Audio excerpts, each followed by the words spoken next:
Here's how a professional level designer with years of experience in the industry creates a level. Was the direction I wanted the video to go in, but as you know, it doesn't always turn out that way.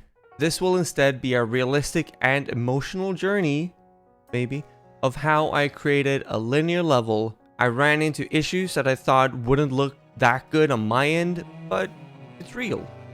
Not some shiny video of how I whipped up a great level without major issues. I'm aware that it's easy to run into issues, but somehow I felt alone with my problems. I had a sketch of how I wanted the level to go, which types of rooms the players had to go through, and I blocked it out, made some features I wanted in the level. Flawless is how I would describe this. At first, I wanted the level to end outside, but it didn't quite fit with the story I wanted to take place in the level, so I had to remove the outside part. This is the new and fun part for me that I really enjoyed, taking screenshots of the rooms once I had a little more detailed versions up and running, then doing a paint over to help me figure out how to decorate rooms. Made sure that they would all have something memorable, like a big skull or a huge ship that acted as a focal point. If someone had to describe something to a friend, I wanted them to say along the lines of, you know, the room with the big pirate ship, or the first room with the big skull. Doing a paint over was a fast way for me to iterate before starting the decoration. But this is where things started to slow down, like a lot. What was the blocker, you might ask? Well, it was the walls. For some reason, I couldn't get myself to start making them. I was insecure, and I ended up more or less pausing the project for a month. I even asked on Twitter for help, but that's where some friends came to my rescue.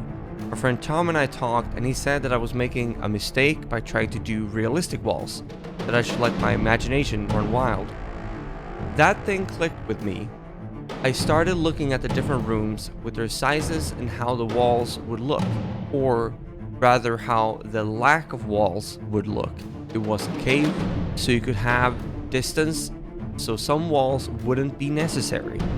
This opened up the feel of the level, made it easier to vary the room size without compromising the flow. My good friend Connie said one thing that really pushed me forward. He said, just start, and if you don't like it after a week, replace it. And I haven't replaced anything yet. During this time, I didn't actively work on the Unity project. I did, however, clear up some design questions that I had loosely in my head that really nailed them down. The game is split up in worlds. Come a little bit closer. Each world has an open area and 2 linear levels. A little bit closer, please. These 3 levels have a story arc that you can complete and then move on. A little bit closer. That sentence might not excite you, and I can understand. But the plan is for the open areas to have more exploration, talking with characters, and maybe solving some fun puzzles.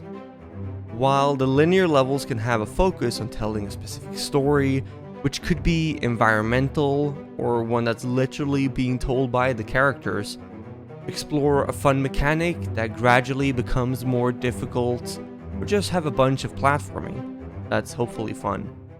I tried to mix some different ingredients in this level for multiple reasons. I wanted a new demo that I could send to some friends and hear what they thought. So I wanted to make sure the pacing was good, some tension here and there, and then some breathing room for the player. Some combat, some treasure hunting by following a description, some intense platforming, some straight up puzzles. Other levels might be leaning more into just a few of these to make sure that it doesn't get too repetitive for the player over the course of the game. I learned this in school, and then a few years ago, Sarkasan also wrote a great article about how they approach making levels with an ABC recipe. I'll link it down below if you want to check it out yourself, but what I tried to make was my own version of it. So imagine the road to finish a level in 3 steps, A, B, and then C. A is just a very gray box version where you can get a sense of some scale, quickly replace things that doesn't work out. Not too much work is lost if the idea doesn't work. B is the first draft of the visuals added. Don't think about color or if the material is correct. In my case, whether it should be paper or clay on the ground or something like that, this is where you start testing on people. The goal here is to somewhat set the mood for the player so they understand what's going on, what kind of level it is, without you having to explain. C, for me, would be where you've gone over the colors, the lighting set, and the details in the levels are there. For me, C is the finished version of the level, or at least as close as it gets during production. During my month of staring into a wall, I decided to play around with potential voice acting. So me and Josh played around and figured something out. It felt fun and elevated the immersion for me. I also felt encouraged to take the writing to another level.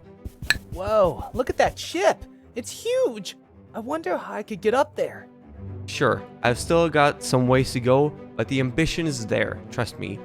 I still don't know how to best approach finding new voices for all characters that I need, because posting on Twitter led me to having over 300 submissions across my DMs and emails. I'll figure it out somehow. Adding voices reminded me of Ratchet & Clank, Jak and Daxter, Spyro, Crash Bandicoot as well, that I played as a kid. It made me really happy hearing voices inside Paperclay. Last time I showed off a demo to some people, a specific person told me very bluntly how bad my level design was. He said it was boring. In a collect-a-thon, you have to jump and explore small nooks and crannies. He was not wrong. He showed me 2 small examples, and if I looked past his way of providing his feedback, I knew he was right. So that part is still in the back of my mind when I make levels. Whenever I'm done with an area, I go back and I paint a layer of new platforms, his words still whispering in the back of my mind. Who made this? You suck. A small thing though that sped up the process when placing coins was making an editor script that places the coins at the same height from the ground. Are there ways to improve the placement of coins? Sure, but that's not important right now.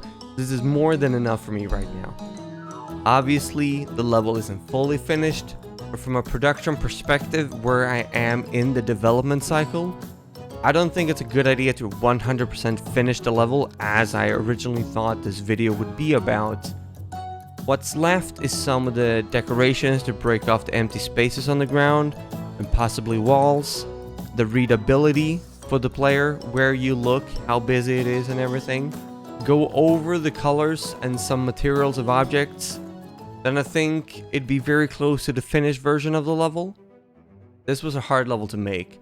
Being stuck is one of the things I hate the most while making games, but I do think I've gained some tools of how to approach blockades whenever I reach new ones, and hopefully one day I'll be confident enough to just start working on walls. Hey, come closer. Comment down below the things that you get stuck on when you make games, and I promise you, if you read the comments, you'll see that you're not alone. You're not alone. Trust me, I know. Well, if you want to support Paperclay, you can wishlist. As you know, the link is down below. A good thing you can do is send it to a friend, because I know your friends trust your opinion. Also, please subscribe, because I'm trying to grow a YouTube channel. It's rough out there. Thanks. And until next time, take care.